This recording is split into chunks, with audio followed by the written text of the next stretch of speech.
Le budget militaire américain dépasse 900 milliards de dollars par an. Celui de l'Iran tourne autour de 10 milliards, un rapport de 90 contre 1. Et pourtant, en janvier 2020, l'Iran a tiré plus de 16 missiles balistiques sur des bases américaines en Irak sans qu'un seul soit intercepté. Comment est-ce possible? Voici les 7 niveaux d'armes entre les États-Unis et l'Iran. Niveau 1. Les fusils et armes individuelles. Commençons par le bas de l'échelle. Les armes que portent les soldats sur le terrain, celles qui décident du sort d'un combat au corps à corps, dans une ruelle, dans un désert, dans une montagne. Le soldat américain standard est équipé du fusil M4A1 carbine produit par Colt Defense. Longueur 84 cm en configuration compacte. Cadence de tir 800 coups par minute en mode automatique. Portée efficace 500 mètres. Coût unitaire, environ $700. Mais ce que le chiffre ne dit pas, c'est que le M4A1 moderne est rarement seul. Il est couplé à des systèmes de visée thermique ANPEQ-15, des lunettes de vision nocturne GPNVG-18 à 4 tubes qui coûtent à elles seules plus de $40 000,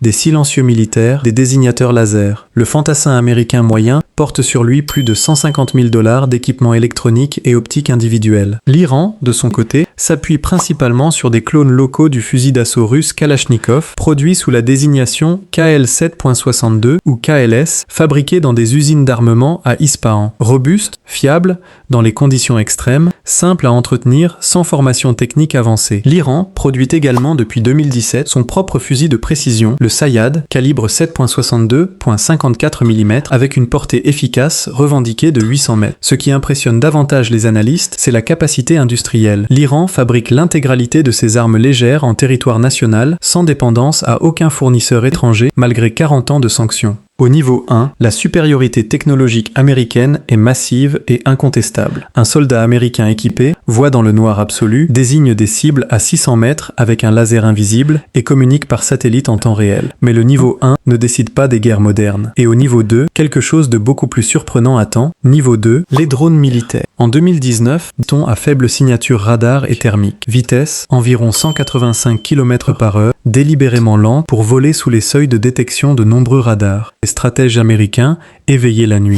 Niveau 3. Les missiles balistiques. Le 8 janvier 2020, à 1h20 du matin, l'Iran a lancé depuis son territoire 16 missiles balistiques sur 2 bases américaines en Irak, Al-Assad et Erbil, en représailles à l'assassinat du général Qassem Soleimani par un drone américain quelques jours plus tôt. Tous les missiles ont atteint leur cible. Les installations américaines ont été significativement endommagées. Plus de 110 soldats américains ont été diagnostiqués avec des traumatismes crâniens dans les semaines suivantes. Aucun missile n'a été intercepté. Les États-Unis ont choisi de ne pas répondre militairement, en partie pour des raisons politiques, mais en partie aussi parce que cet incident avait démontré quelque chose que le Pentagone ne pouvait pas dire à voix haute facilement. Face à un tir saturé de missiles balistiques iraniens à courte et moyenne portée, les défenses américaines déployées dans la région n'avaient pas répondu. Le missile qui a frappé ces bases est le Qiam-2, version améliorée d'un missile balistique à courte portée, guidage inertiel et terminal, capable de frapper avec une précision circulaire probable d'environ 50 à 100 mètres à 800 km de distance.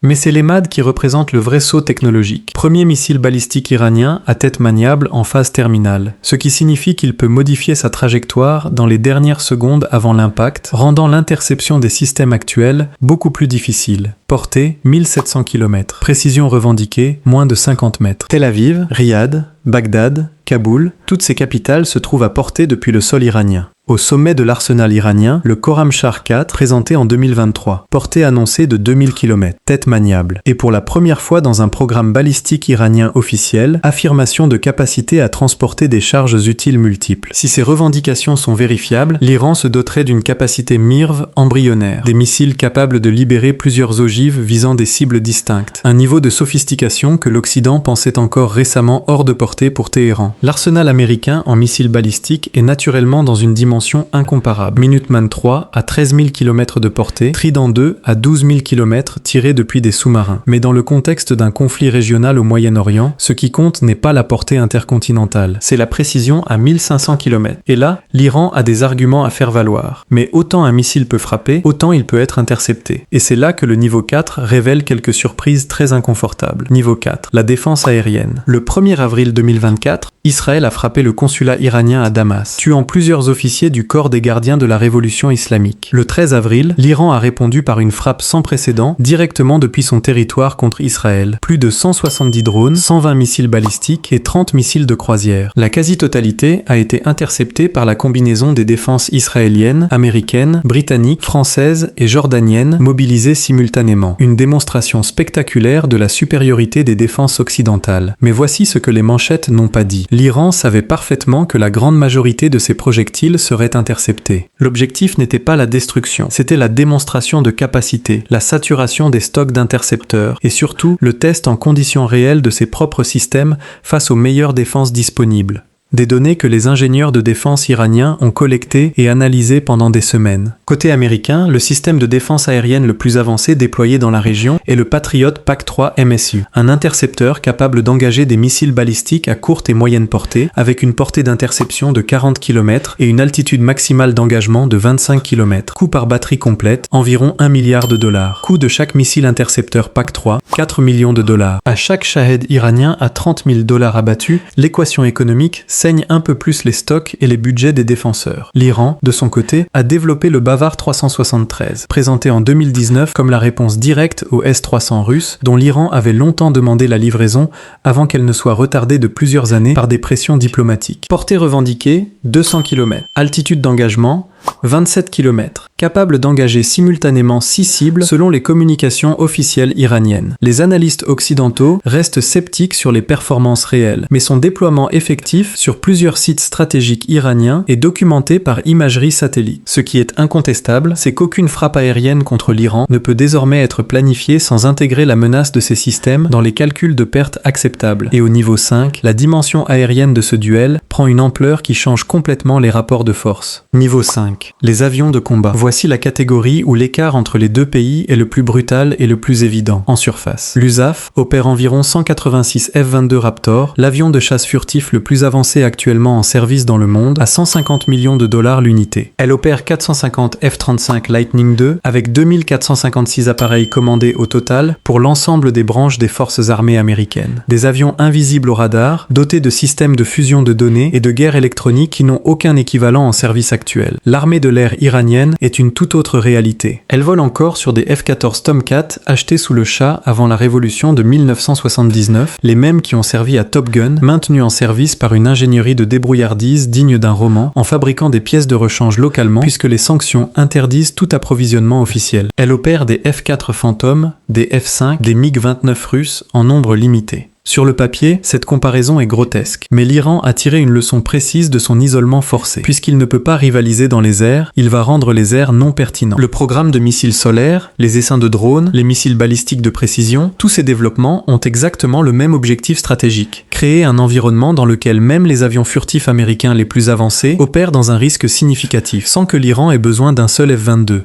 C'est ce que les stratèges militaires appellent le denial strategy, pas gagner la bataille aérienne, mais rendre le coût de la suprématie aérienne suffisamment élevé pour modifier la décision politique adverse. Et au niveau 6, cette logique s'applique à une dimension encore plus spectaculaire. Niveau 6. Les flottes navales. La marine américaine possède 11 porte-avions nucléaires en service actif, l'intégralité des porte-avions à propulsion nucléaire existant sur Terre. Chaque groupe aéronaval est une force militaire complète à lui seul. Le porte-avions, 2 ou 3 destroyers Arleigh Burke, armés de missiles Aegis, un croiseur, un sous-marin d'attaque nucléaire, des navires de soutien. L'USS Gerald R. Ford, le plus récent, a coûté 13,3 milliards de dollars à construire. Il embarque 75 avions et 5000 membres d'équipage. C'est la démonstration la plus spectaculaire de puissance militaire projetable que l'humanité ait jamais construite. L'Iran n'a pas de porte-avions. Mais l'Iran est bordé au sud par le détroit d'Ormuz, 33 km au point le plus étroit, par lequel transitent environ 21 millions de barils de pétrole par jour, soit environ 20% de la consommation mondiale. Et l'Iran a développé toute une doctrine militaire navale autour d'une idée simple. Fermer ce détroit, ou le rendre suffisamment dangereux, serait une arme économique d'une puissance sans équivalent.